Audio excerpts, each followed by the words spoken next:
Welcome back to Sparring Sessions. I am Big Will as always, and you got a face we haven't seen in a while here with me in Evan, also known as Cougs, and our old boy Genie. Tristan's here with us today, and we're here to speak about UFC Paris. We took a week off. At least we had Contender Series. Last week's Contender Series was fun.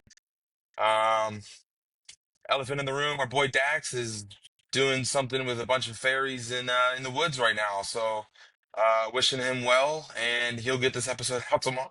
So yeah. You guys looking forward to this card in Paris? I think it should be a good one. Oh, yeah. Paris always has a good event. Like their atmosphere is always really good as well. So I'm just looking forward to see a crowded show, and there's some excellent fights on this card. Yeah. Yeah, we got a sold out crowd and a couple huge debutantes that are coming into the promotion, and it's just a fucking great fight night card. I mean, Oh yeah. Kita finally making his debut. Kita's probably was the best unsigned fighter on the planet. Who's finally making his debut. Axel Sola, that's going to be on there, and then just a couple of great, European fighters that I think are going to be contenders at some point. Harry Hardwick is a pretty cool signing. Surprised to see that. But yeah, I think this card's awesome, man. And it's gonna be a sold out crowd as it always is in Europe, and it'll be awesome to watch.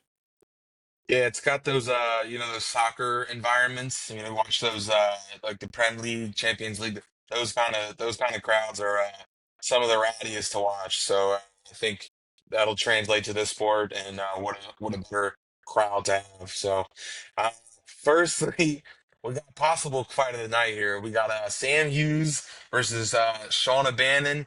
Um, I'm gonna take this one away. I don't think we need to spend 15 minutes on this fight.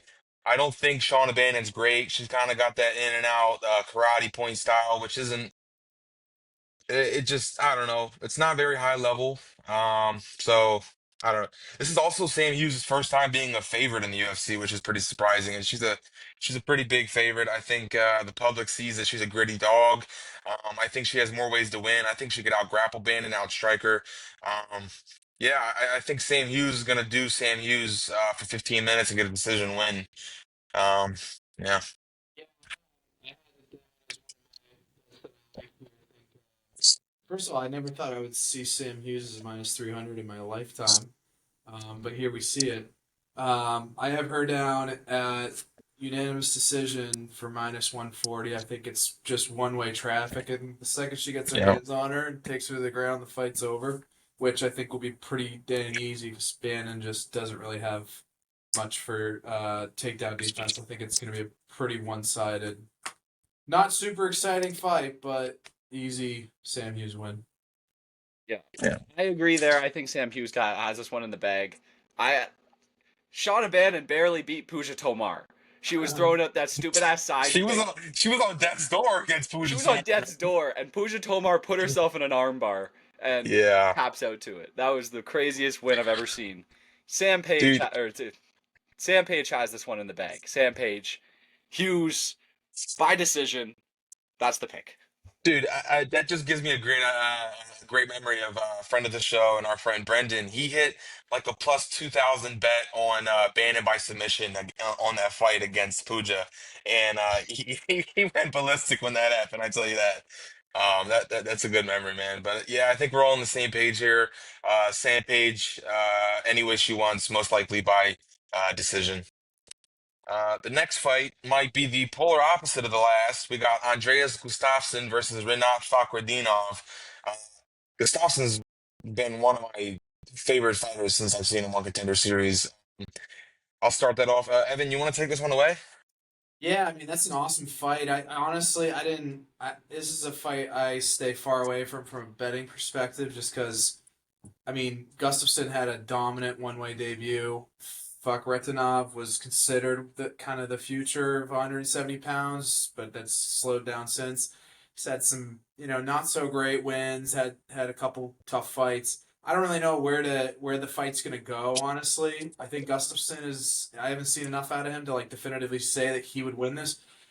I think the books got it right. I think this is like a very close one way or the other type fight. We're gonna find out who really is the better fighter. You know. I I think it's pretty close too. I was going back and forth, but I think the higher upside's on Andreas Gustafsson. He's very physical in like in the clinch as well, and Renat he's shown to gas out a few times. That Carlos Leal fight, I honestly scored it towards Carlos Leal in the first and second round. I think you So and for everybody else did in the world, man. Honestly. yeah, so he got that unanimous decision. I like this one isn't in Saudi Arabia or Abu Dhabi, right? So he doesn't have the judges in his favor. I think Damn. Andreas Gustafsson should be able to get this one done by decision. Yeah. This is one of my first best bets, and I'm going with Gustafson money line at -120. I think Fakhretdinov is coming off three fights in a row that he could have arguably lost all three of them. With the draw against Zaleski dos Santos, his fight against Nicolas Dalby, and then his fight against Carlos Leal. I think there's an argument that he lost every single one of those fights. He has like 8 minute cardio. He falls off a cliff, and Gustafson is like a he's like Thomas the train engine, man. He just chugs along. And he's really a downhill fighter, and I think that we could see a late finish or a decision for Gustafson. I'm a big fan of his, man. Like I'm pretty high on him, and I'm pretty level-headed when it comes to fighters like this. I don't ever feel too strongly one way or the other. But I feel pretty good about Gustafson here. So yeah, that's what I got for that one. Um, -122. He was an underdog heading into this fight weekend. It's just closed steadily. So what do we got next here? We got Brad Tavares versus Robert Brycek. Uh, what a matchmaker. Jeannie, you want to take this one? Yeah, I'll do this one. So I don't even think Robert Bricksack really deserved a second chance in the company. He has done nothing since that Ihor Peteria fight. That's like 16 months ago at this point. Um, I have no idea why they made this fight other than to get Brad Tavares a win. And that's like I think Brad Tavares at -200 is a good bet you could place. But for I don't know, I'm gonna give you a plus money one for the best bet. I'm gonna say Brad Tavares wins the decision +100. I like that. Brigzek does take a lot of damage. Like Pateria was really Pateria had his best performance in his life against Brixek, and he was landing a lot of good strikes on Brixek, but Brixek had a chin, so I don't think Tavares is going to put him out. So I'll say by points at +100. Yeah. Yeah, Evan, what do Project's even healthy. He's fought like twice in 2 years. He had tons of fights canceled. I don't even know what version of him we see. Who even knows if he's even healthy enough to be fighting? What I do know is, we've seen Tavares fight a million times. He's a gritty guy. He's one of those like gatekeepers that are for the best in the division, but he can beat anyone that's below that, right? I mean, he's just one of those guys that just never seems to quite go away, frankly. So I think it's probably a pretty easy win for him, unless Brycek has something that I haven't seen in his just octagon days or something. Yeah, man, I'm right there with you guys. Tavares is probably going to pitter pat his way to a decision. Brycek, man, he fouled Potieria like 13 times in that fight. That really saved him from not being finished, if you ask me, because he was on his way to being finished in that fight. And then, we see in Ihor's a lot of Ihor's fights, man, like uh, uh, fouling, man, it really can throw off the tempo of a fight, man, and then just you never get back to it. So it's unfortunate, but yeah, give me him by um decision. Brad Tavares. I think that's a pretty good bet if you ask me. Coming up after that, we have Sam Patterson and Trey Waters. Some pretty tall dudes here, man. We got Sam Patterson, who's looked really freaking good since he's come up from 155. We have Trey Waters, another dude that's a unicorn that's 6'5" versus 6'3" at 170 pounds. I think this fight's going to be really fun. I don't think that Trey Waters necessarily has the stopping power to put a guy like Sam Patterson down. And this is a pretty quick write-up for me. I think that uh, he's gonna fall right into a Sam Patterson submission. His only loss was against Gabriel Bonfim on the Contender Series. I think this is a tailor-made matchup for Sam Patterson to get another first-round submission. I think Trey Waters is pretty good. I just think this is a really bad matchup. So um, that leads me to one of one of my best bets. That's Sam Patterson inside the distance at plus 115. I was just gonna go straight submission, but his last fight, man, that really that really spooked me off of that, man. He showed some hands in that fight. So yeah, give me Sam Patterson inside the distance. Evan, what do you got for this fight? Yeah, St. Patterson's one of these guys that's really improved their game significantly over the last few fights, and now apparently he's a big finisher. I like this fight a lot. Both of these guys I've underestimated throughout pretty much their entire UFC tenure. Trey Waters, I think, is very good. I think he showed glimpses of like what he's capable of against Billy Ray Goff, but I do think that Sam Patterson's just a step above that, and I think he has a few more weapons that he can use to win, particularly in his submission game. I think rear naked choke probably in like the second round would be the most likely outcome here.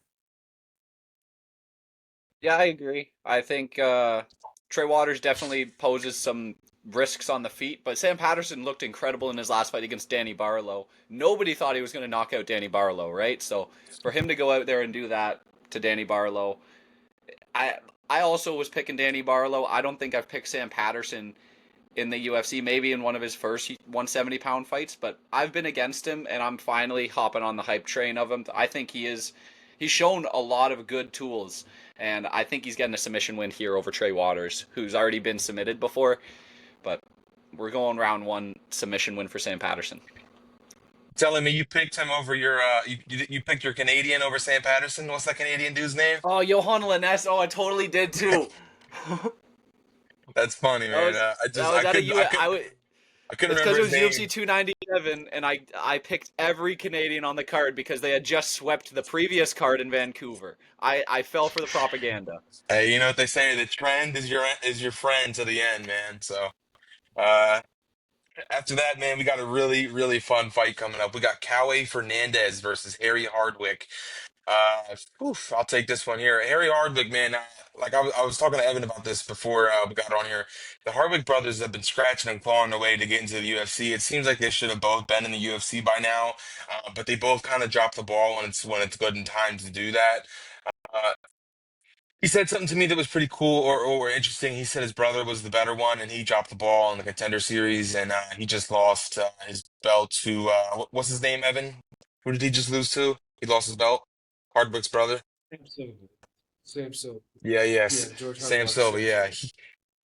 yeah. So you know that'll definitely stop their momentum. But he's fighting Coway Fernandez, who I think has not really great wins. Guram is now we see hindsight's 2020. He wasn't very good his last few fights, and he beat him by decision, and then he beat Muhammad Yahya, who's one of the worst fighters to ever be on the roster. So yeah, uh, I think Harry Hardwick has a path to victory here. Um, and he is going to be one of my value plays at plus 135, Harry Hardwick money line. I think he can do what he does, get a decision win. Strike from the outside, grapple if he needs to. Who knows? Maybe he'll throw up a submission and get that. But I think there'll be a lot of love for Harry Hardwick in this European crowd. They're all probably going to know who he is. Him and his brother, the Hardwick name, have been in and out of the Cage Warrior scene. So if they're at this event, they probably know who the Hardwick brothers are. Jeannie, what do you got for this one? Um, this one, I didn't even do a prediction for this in my video yesterday because it wasn't announced yet. I'm going with Harry Hardwick here over Cowie Fernandez, though. I was gonna pick Faresiam to beat Cowie Fernandez as well. I think he's getting kind of. I mean, the Faresiam fight was definitely a step up from Guram and Muhammad Yahya for sure. But this one, it could be a little bit more close just because this like short notice, obviously, and Harry Hardwick kind of he couldn't get it done. Or no, I'm fucking up here. I thought he was the one on Contender Series. He wasn't the one on Contender Series, but I've got him to beat Cowie Fernandez. I haven't done much research on Harry Hardwick or if his I honestly haven't watched many of his fights, but I think he's gonna beat Cowie Fernandez here. The split decision with Mark Jacasey, that doesn't really I don't like that much. I didn't really rate Mark Jacasey too heavily. I think Harry Hardwick is he's gonna get this one done by decision. It's it's kind of funny. Like you talk about Gurham. I remember once upon a time we were talking about Gurham was like we were literally talking about Gurham being a future champion contender at that type of level. I specifically remember 2 years ago us laughing about a Gurham versus Patty fight and how Gurham would just run through Patty Pimblett and Oh, how quickly things can change, man. Nowadays, that's a whole nother discussion. it's That being insane. said, I think Harry Hardwick's really special. Big prospect coming out of Europe. The fight that really impressed me the most was his one of his cage warrior defenses against Kevin Lopez. Kevin Lopez was really a dark horse Brazilian that was coming out of the regional scene. He went in there, had a gritty fight against him, ended up finishing him in the fourth round. Really just showed kind of his caliber. I think he's UFC more than UFC ready. I think he could be bordering on with skill right now, bordering on a ranked number next to his name. So I have pretty high expectations for him. I as much as I don't love guys that have a ton of height, I tend to be pretty skeptical of them, especially when it comes to the Hardwick brothers. I do like Harry considerably more than George, and I think he'll win pretty easily here. Hey man, I think that's going to be our underdog of the week, man. If we're all agreeing on Hardwick, man, I think that's an attractive underdog, man. Honestly. So next up, we got Marcin Tybura versus Ante Dalia. Uh, if you know me, I'm a big Dalia guy. This is actually a rematch from over a decade ago. Dalia broke his leg in the first round, so not much to speak about in that fight. Um, Big Dalia guy. Sometimes he can come out and get caught cold, but heavyweight, that's definitely a possibility at any given moment. Um, Tybura, man, the guy that just won't go away. I tend to fade him a good amount. Uh, I think he lost against Mick Park in his last fight, although it was a close fight. I scored it for Parkin. Um, his last few fights that he's won, man. They have a trend uh where they kind of go off a cliff after round and a half.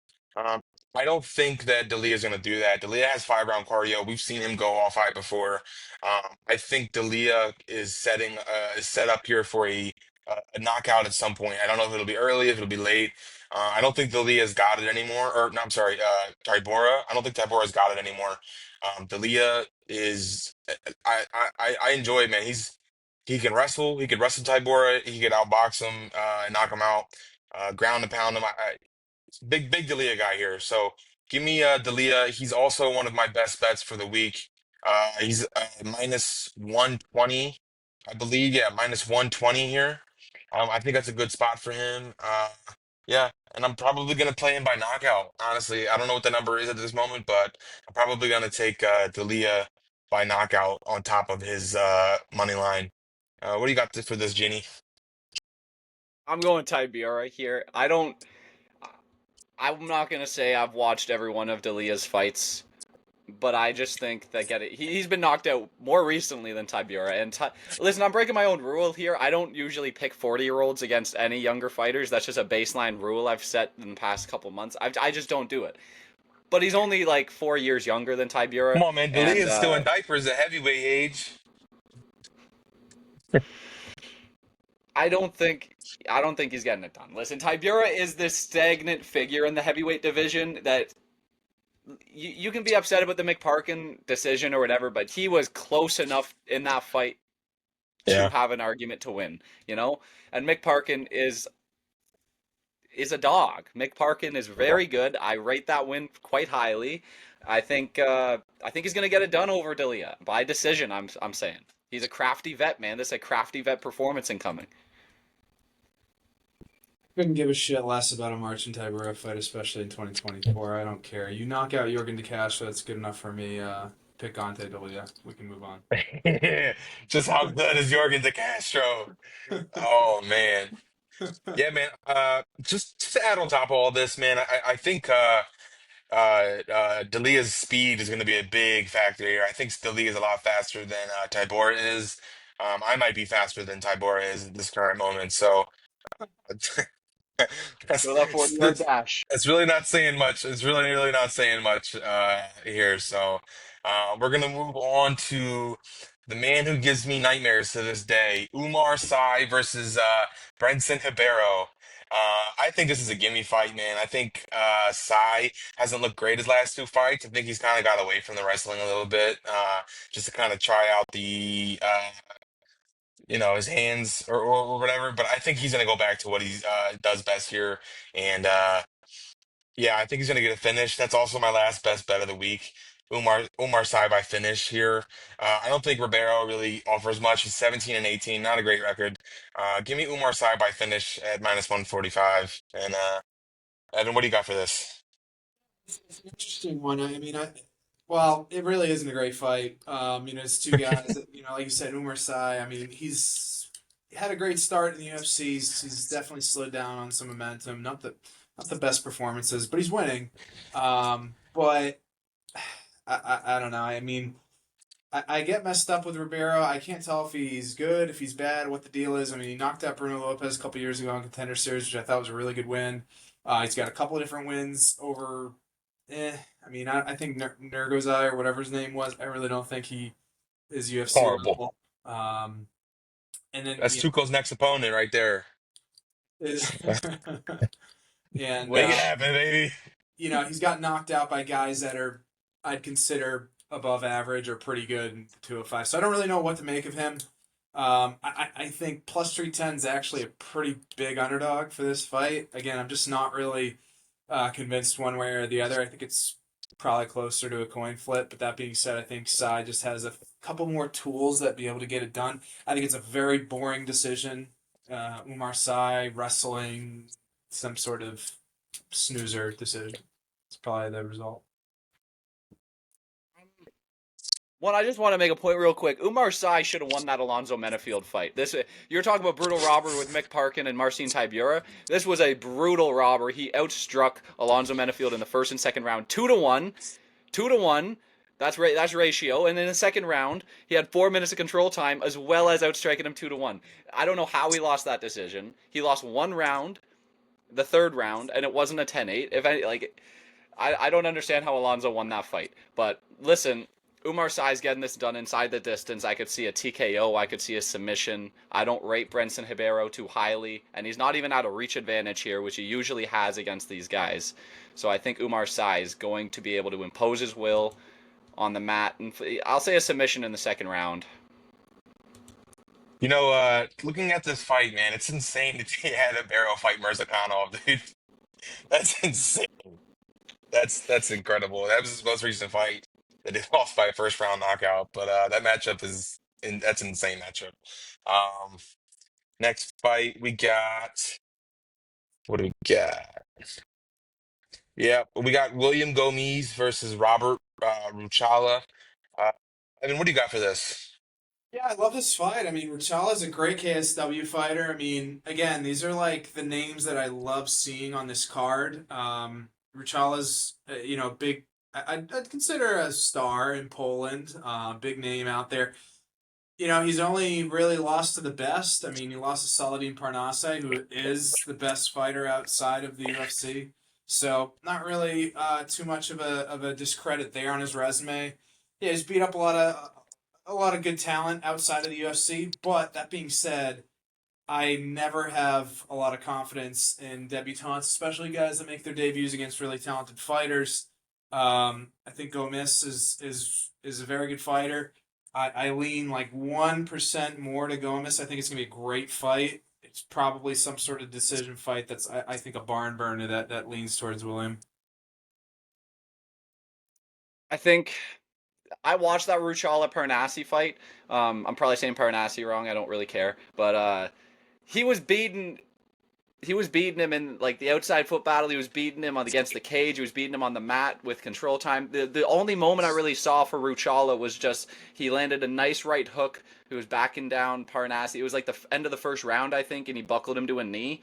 That was kind of the only moment I really saw for Ruchala. But other than that, I think William Gomi will be able to move around like he usually does. I don't like his style at all. I'm not a fan of William Gomi, but I do have to start giving him credit where it's due. He was able to figure out Joe Anderson Brito when he was on a run. I think that speaks pretty highly to Don't him. you dare say that. That was a robbery. Don't you dare say that. I don't know, man. Uh, But William Gomi's going to be able to figure out Robert Ruchala here. Maybe I could see a Robert Ruchala TKO win if he really puts the volume on enough. Because I've been waiting for a TKO over William Gomi, to be honest. But the dude's got a chin. He's never been TKO'd before. it's gonna happen soon. Yeah, I hope, man. But I'm gonna pick William Gomi to edge out a decision. I'm with you guys. I'm taking Gomi here. I also haven't said this, but this should go without saying. We're in Paris, so if we go to a close decision, we could easily see some home cooking. We see it all the time over in the Middle East, um, for fighters, even if they're not from the Middle East. But who cares? You know, I'll be the first to say it. I don't know much about Rachala. I don't really watch KSW as much as I should, or as some people, but from what I did see with him, he's pretty aggressive. He's kind of got like a bare knuckle boxing style. Like he just kind of goes in and like is real compact and tight with his strikes. So yeah, give me Gomi to dance around the outside, get a decision win, and yeah, that leads us into our main card opener of Patricio Pitbull versus whew, I don't even know how to say his first name, but Kita. I'm assuming is how you say his last name. Yeah, I like this fight, man. Kita's pretty good. Patricio's been around the block. Uh, I have a feeling in the back of my head this is gonna look a lot like his Dan Ige fight, where he mixes in the takedowns. Because one thing I noticed watching Kita's fights is that he can be held down for extended periods of time. Uh, that's just what I took from some of his fights. He's very impressive though. Uber active, uber athletic, um, explosive dude, great athlete, double champ in another organization. But I think for this fight, I think it's too much too soon on short notice. I'm gonna go Pitbull money line for one of um, my value picks here at plus 170 here. I think that he'll be able to time takedowns, and that will get him the win um, on this fight. I'm not really, I don't know about you guys, but I'm not super high on like Aries or Octagon. I'm just not super high on those organizations much. Um, I don't know. They could be great, but me personally, I'm not super high on the comp coming out of there in 2025. So give me Patricio Pitbull by a decision here. So I'm pretty much direct opposite. I think Losin Kita. I mean, I voted him twice Prospect of the Year in Europe. He is the outside of Parnasse the best unsigned fighter in the world. He's fought up twice at lightweight, which is in his weight class. That was, I mean, his last like four or five fights knocked down were at lightweight. He's fighting against a lot of wrestle heavy guys that wanted to hold him down. So there was always a weight disadvantage there. His striking is off the charts. I've said from a long time, I think he's top five, top 10 ready now. Um, I said also that I hate picking debutantes for their, for UFC fights. I just think he's that good. Four out of the next six fights, I have four value picks. This is one of them. Hita, even at minus 200, is more than worth it. I think he beats him. I couldn't decide on a way that he beats him because Kita approaches fights differently all the time. Sometimes he goes for a quick knockout, like he did against the Georgian fighter that I can't remember the name of. Sometimes he ekes out a decision. I think minus 200 is safe enough for me. I'd put that a lot higher, frankly. I don't think this will be a very close fight. I agree with you. I think Losin Kita is very good.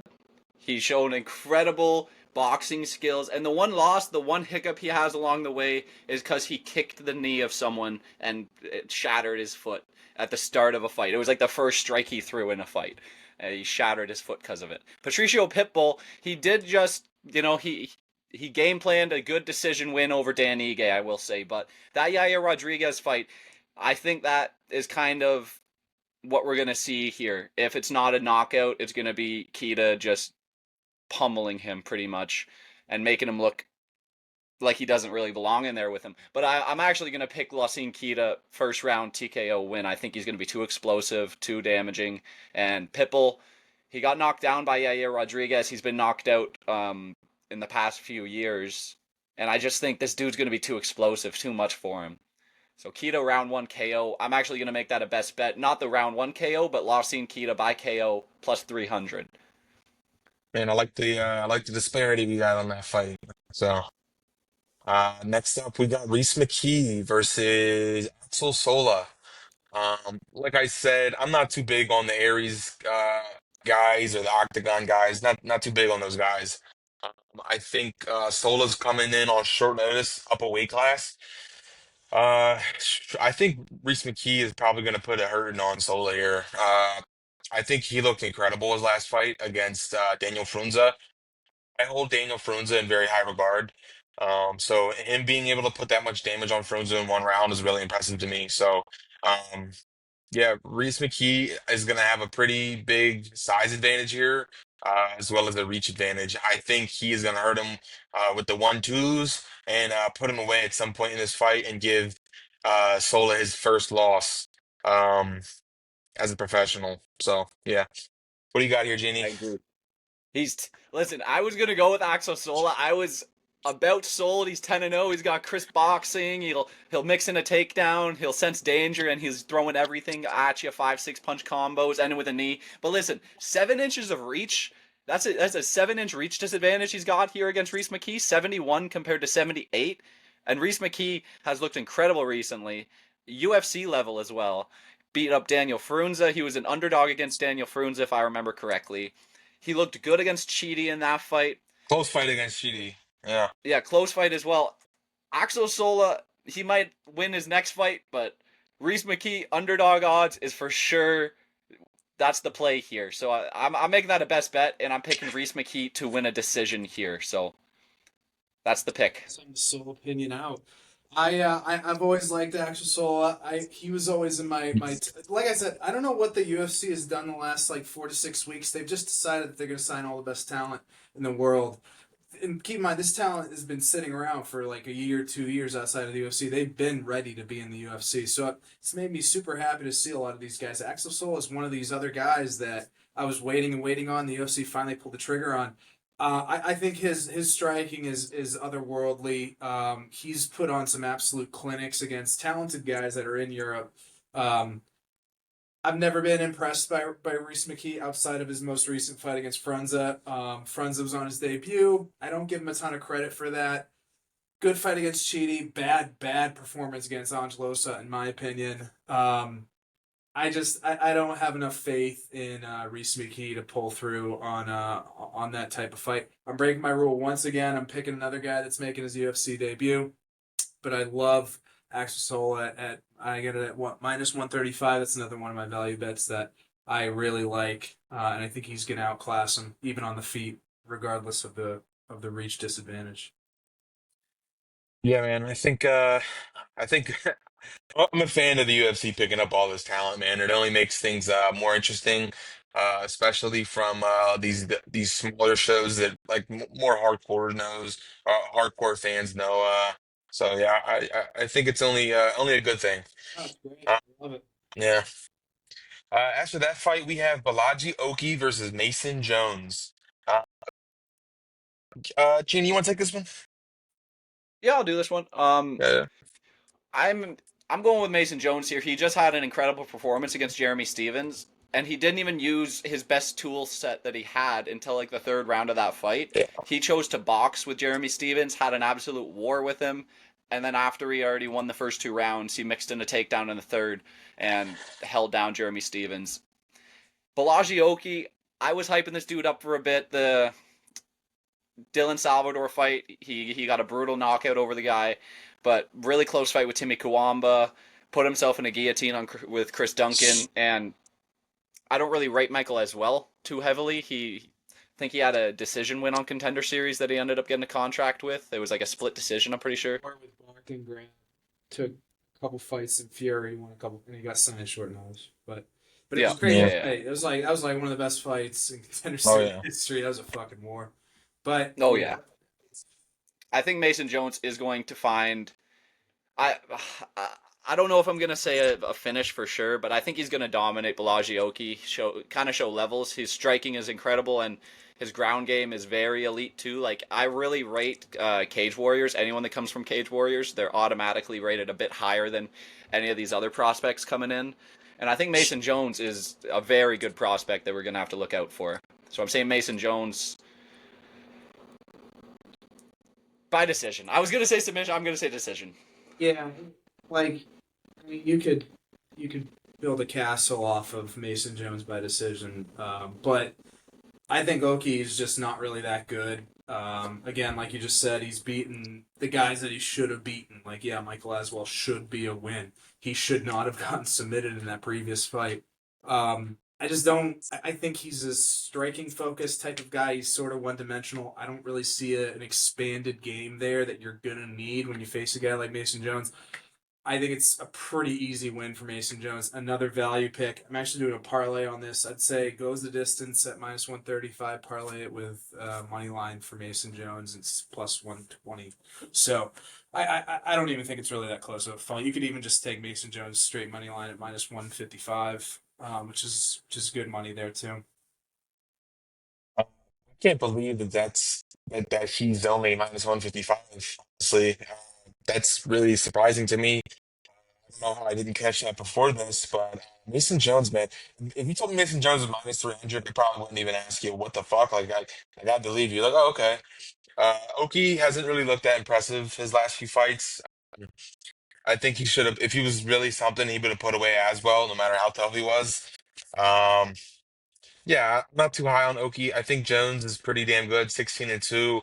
Uh, you know, he can do it all, man. He chose to bang with Jeremy Stevens when he was fresh off being, one of the most exciting bare knuckle fighters there were uh, at the time, and he still is. So yeah, give me Mason Jones, probably by decision, I think.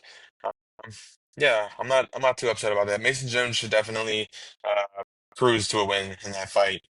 Um, After that, man, we got a fight that I bet Evan would love to speak about. So why don't you take this away, Evan? What the which one? Bukauskas? Oh, yes, sir. Bukowskis and Paul Craig. Yeah, these two. This is such a weird fight. I mean, every Paul Craig fight's a weird fight. I don't think I've ever put any action or recommended putting any action on a Paul Craig fight because you just don't know where it's going to go. You think that it's going to be like an easy knockout given Craig's chin, which a knockdown could be possible, but from there on, I mean, the guy that you're watching could just get guillotine subbed, get his arm ripped off, whatever it may be. Um, I don't see any good money here. Like Bukowski's minus 330, which anytime with Paul Craig, it's like any guy that's that kind of money, that's not worth it. And that being said, I'd throw a little bit of coin just on Paul Craig just because that fight could easily end by submission. You just don't know. Bukauskas has made some bad decisions before. Like I think his approach against Khalil Roundtree was really stupid. He tried doing a kickboxing fight against one of the best kickboxers in the division. He's had some IQ issues at times. I think he's the kind of guy that would probably make the mistake of grappling with Paul Craig. But that being said, I'm staying away from an action perspective. I'm still taking him just because I think he's logically the better pick. This should be a Bukowskis KO win, but I could definitely see it's more than likely going to end in some sort of finish. You raised my eyebrows a bit saying Bukowskis would be the type of guy to get submitted by Paul Craig. I could see that too. He's been submitted before, but I'm not gonna change my pick. I think Modestus should be able to knock out Paul Craig. I haven't rated Paul Craig highly ever, and yeah, he's been knocked out pretty. He got knocked out brutally by Kyle Borrallo. That was just an absolutely abysmal one. It was against the fence, and he just fucking boom. Uh, boom, it just folds over. It was he almost crazy just to like watch. he almost jumped into that punch like it was wild. It was great to watch. And the Bellato one, I will say, I really did think Bellato was going to be able to get that one done, and he ended up he nearly got finished by Paul Craig. If I don't know, it was an illegal up kick for sure, but that was an interesting one. I think Begalkis should be able to figure out Paul Craig though and knock him out in the first round. I'm not going to give any more a breakdown on that. I think Paul Craig looked pretty good against Bellato in the first round in that fight. Take it as with what you will. I think he doubled him up on strikes in that fight, if I remember correctly. I could be wrong, but I think that's how I remember the fight going. Um, I think this fight is like a fight that would be on BKFC Ice Wars. Like this fight's just on ice skates. I think both guys are the kind of guys to slip on a banana peel inside the cage, if you know what I'm saying. I think they're both like that. They're just comically. It's like Tom and Jerry, the old Acme. Like, oh no, they're running down the road and a piano falls on them. Like that type of stuff. Like I think that's just how they are. Um, and it's like. Yeah, I don't know. Give me Paul Craig just for fun here. I think I could definitely see Bukowskis dropping him and getting overzealous and say, "Oh, here goes the triangle," and then like maybe him not getting it all the way and he just gets it into like a triangle mount and he just starts to punch him in the head and then it's over. Like I don't know, man. That's predicting the future too much. But yeah, give me Paul Craig here just for the wackiness of this fight that I think that we could see. I think it's going to be weird. So yeah, give me Paul Gregg here. Oh, co-main, we got BSD Benoit Saint Denis versus Mauricio Hufi. Gene, you want to take this one away? I'll do this one. Um, Benoit Saint Denis just beat Kyle Propolik in Montreal, but that's not who he was supposed to face. He was supposed to face Joel Alvarez, which to me, after he's lost to Renato Moicano and he lost to Dustin Poirier, and he gets given Joel Alvarez, that's the UFC saying we're done with you. We're done with you. You're getting sent out to pasture, you know. And now he's getting the dude with a knockout of the year contender in his last time out against Bobby Green. Bobby Green. Um, I think he's gonna absolutely obliterate BSD. I don't. All of BSD's. I'm gonna use the word aura here. Has gone out the window since that Mafrovola fight. It's been You know, he wrung was at the out. top of the world, and now he has no stock at all. I don't rate his striking. I don't think he's physically imposing enough to get Mauricio Ruffy into a submission. I think Ruffy's going to be able to just do his Conor McGregor fucking back and forth shit until he lands whatever he lands and knocks out Benoit Saint Denis in the first round. Fully convinced by Rufy. I think he's an incredibly talented striker. I think he's a very good fighter at 155 pounds. I'm not fully bought into the hype train of Mauricio Rufy. I look at the James Yontop, however you say his name's fight. I get he has a chin and blah blah blah. He couldn't put him away, and that's an easy. That should be an easy finish. He's a human punching bag. I don't quite know. I think Benoit Saint Denis has a decent chin. I mean, obviously he had a granite chin when he fought the Brazilian there in his debut. Can't remember his name. But I the I'm 50-50 really on this fight. I'm not fully convinced. I'm leaning towards Rufy just naturally because of the hype and everything. If I were to pick, I'd have to go with him. But the bet that I love is the over 1.5. If it does go Rufy's way, it's a late finish. And if it doesn't and it goes BSD's way, I could see potentially maybe a decision win. I don't have much of any faith in BSD's gas tank. That's why I'm more leaning towards like a late finish towards Hoofy. Maybe BSD pulls out a ground game and surprises us and shows us that Hoofy doesn't have that. But that's really the only scenario. That's why I like the over rounds, over 1.5 there. It's minus 160. Yeah, this fight's I think a little harder than it might be on paper. Looking at their last few fights. Benoit Saint Denis doesn't really move his head at all, and he's slow. He's very slow. I think the more we see him fight, the slower he looks on the feet. He'll throw punches and his head will stay there the entire time, like Rock'em Sock'em Robots. I think that is a recipe for a devastating knockout from Hoofy that knows this. I wouldn't be surprised if we saw something like some spinning stuff again, honestly, just because you know his head's going to be in the same place every time. Um, unless Benoit, has been working on it religiously for the past what 2, 3 months. I doubt it. Um, yeah, give me Hoofy by knockout in the first 2 rounds. I just think this is a bad matchup. I don't know. I don't know if Hoofy will even let him get close to even trying to get a takedown. So yeah, give me Hoofy by knockout. Okay. Would you guys have picked Joel Alvarez? Yeah, Yes, yeah, I would have. because And Alvarez is one of those guys that's just his game's improved so much over the last couple of years, and BSD, like Will was saying, you just haven't really seen like the basic improvements there. Yeah, I think Alvarez would run through him. I think God, I forget his name at the moment. Top 10 lightweight. He trains with Dustin Poirier at ATT. Uh, what the heck is his name? I know in the Prepelec fight, he was offered the fight, but BSD said no because he didn't want to fight top 10 on short notice, so they gave him Prepelec. Damn. He's like the wrestler. He kind of fights like Morale at 55. I forget his name. I can't believe that. Oh, Gamrot. But Polish guy. yep, yep, yep, yep, yep. God, Genie, help us out. Gamrot? Gamrot. Yes, Gamrot. Yes, Gamrot was offered that fight. Gamrot said yes, and he said no. And they brought in Kyle Prepelec for that fight instead. That's insane to me. That's insane to me, man. At least on paper, Yeah, they needed him on that. it's tough, man. But all right.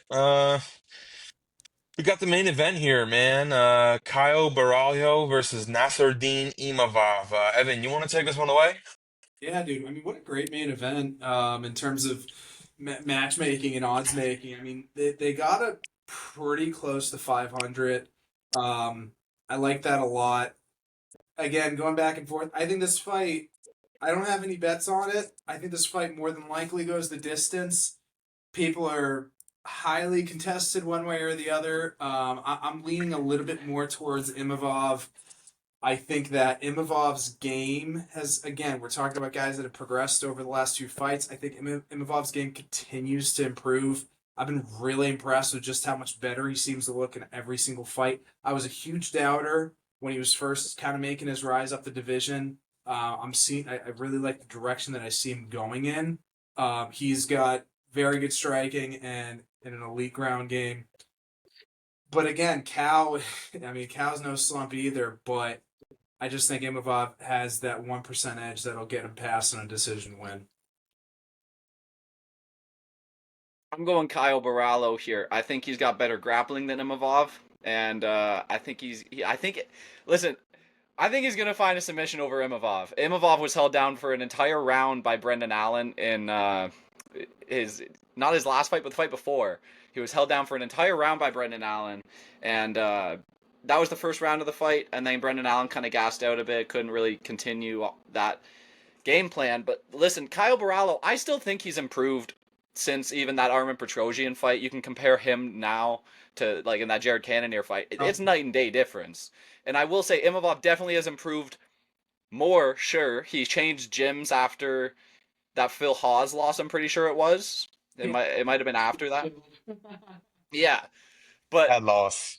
he That was he changed crazy. gyms after that and has looked way better. But I still think Kyle is going to get it done. We just saw um, he got taken down for an entire round by Brendan Allen. He couldn't get up at all, and Kyle Barallo beat Brendan Allen in karate combat in a grappling match in April. And I think Kyle Barallo is going to be able to impose his will, take down Imavov, even on the feet. I think Kyle could give him issues, and if it ends up going long, I think Barallo is going to be winning on numbers. And if it's a finish inside the distance, I think it's going to be Kyle Barallo by submission. A possible Imavov TKO, but I don't think that's like I think Imavov needs a TKO. I don't see him winning a decision volume based. I think Kyle Barallo has it all day. So I think Kyle Barallo submission in the third round is the official pick. You might as well. Nice. You might as well have said he beat him in a game of cornhole. You bringing up karate combat fucking matches. Oh yeah, it I'm doesn't sorry. matter to you, does it? Nope. No. No, I'm just messing around, but I think this is one of the closest main events we've seen in a long time. Odds wise, topology wise, 49 to 51% in favor of Imavov. I'm big on Bohalio here, but the only thing that scares me is that uh, we're in Paris here, and um, we've seen home cooking too many times when it goes to a close decision.